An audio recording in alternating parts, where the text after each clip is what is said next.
The state funeral for the late monarch Queen Elizabeth II is set to be one of the biggest events of the century.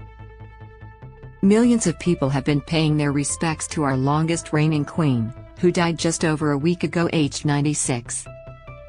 Watch the video above. Queen's funeral preparations revealed. Catch all of your favorite shows on Channel 7 or stream free on 7+. While there has been an outpouring of emotion since her death, just 2,000 people will be able to attend her funeral in person. The funeral will be held on Monday morning local time at Westminster Abbey in London.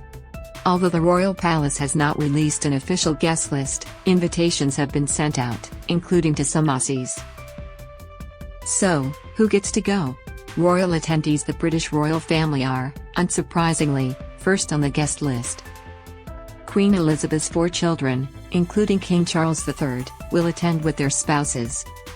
The Queen's grandchildren and great-grandchildren will be in attendance. Other royal families from around the world have also secured an invite.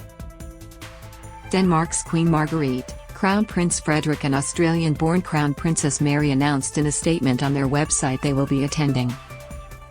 Spain's King Felipe VI and his wife Queen Letizia are also among the European royals who will attend. The King and Queen of the Netherlands, together with the country's former Queen Beatrix, who abdicated in 2013, will also be in the congregation, the Dutch royal house announced. Jordan's King Abdullah II, who remembered the Queen as an iconic leader and beacon of wisdom and principled leadership, will also be attending her funeral.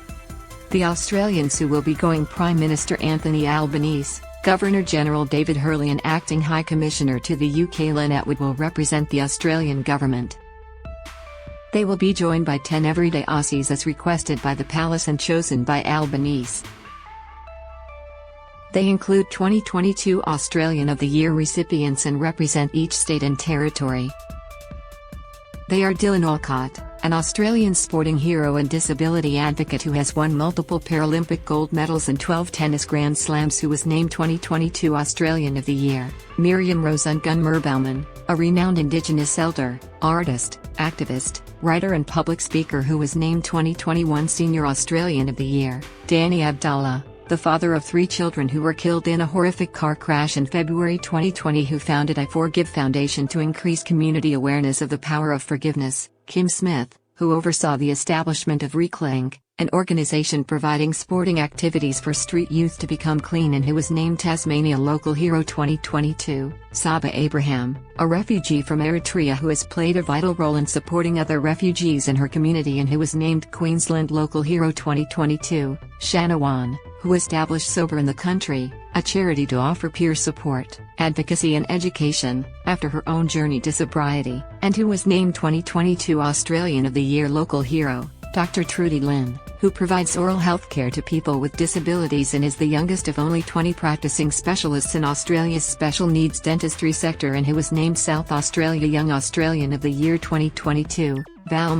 Val Dempsey, one of Australian Capital Territory's longest-serving St John ambulance volunteers who helped with both the Black Summer bushfires response and the COVID-19 pandemic response, and who was named Senior Australian of the Year 2022. Professor Helen Milroy, Australia's first Indigenous doctor who is now an expert in child and adolescent psychiatry, and who was named Western Australia Australian of the Year 2021. Chris Waller, a champion horse trainer inducted in the Australian Racing Hall of Fame, was invited but won't be able to attend due to COVID-19 related circumstances. In a statement, Albanese said each of the 10 represents their state and territory, and the rich diversity of contemporary Australia. I'm honoured to be accompanied by these Australians who will join me, on behalf of Australia, in paying our respects to Her Majesty the Queen, Elizabeth II, the PM said. Each of these extraordinary citizens represents contemporary Australia, and quintessential Australian values such as respect, inclusion and helping others. Horse trainer Guy Waterhouse, who trained the Queen's racehorses and who has known the Queen for many years, was also invited, the Daily Telegraph reported. The palace has also extended its own invitation to Victoria Cross recipients Ben Roberts-Smith, Keith Payne, Mark Donaldson, and Daniel Keithran, who were awarded the highest military honor for acts of valor in battle. The world's leaders. Throughout her 70-year reign, the Queen dealt with leaders all over the world, through the bad times and the good.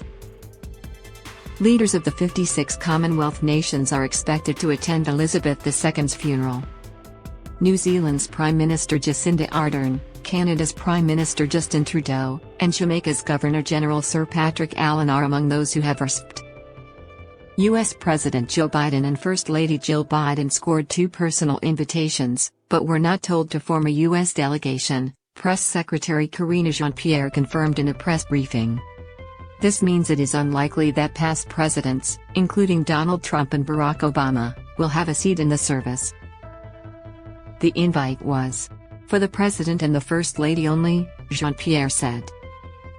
Brazil's Jair Bolsonaro and South Korea's Yoon Suk-yeol are among the presidents attending the Queen's final send-off following a series of ceremonial events. The UK's newly elected Prime Minister Liz Truss will also mourn the monarch. Non-royals who will be going behind every royal is a team of ladies-in-waiting, doctors, nurses, footmen, and other key personnel. The Queen's former staff members joined the British royal family in the procession from Buckingham Palace to Westminster Hall on September 13. These loyal staff, some who served the Queen for decades throughout her reign, will also be on the VIP guest list, according to The Times. Who won't be there? Although it seems everyone who is anyone will travel to London to celebrate the life of Queen Elizabeth II, there are some people who most likely won't make the cut. Syria, Venezuela and Afghanistan are among the countries that have not been asked to send a representative, according to Britain's PA media news agency. Representatives from North Korea and Nicaragua have been invited only at ambassadorial level, PA added. The leaders of Russia, Belarus and Myanmar will also be absent.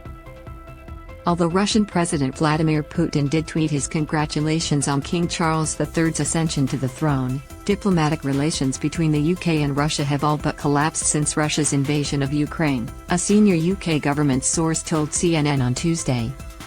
Belarus President Alexander Lukashenko is a close ally of President Putin.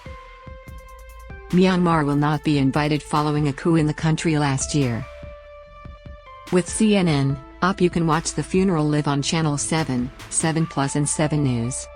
com.au on Monday. And finally, thank you all for watching the video.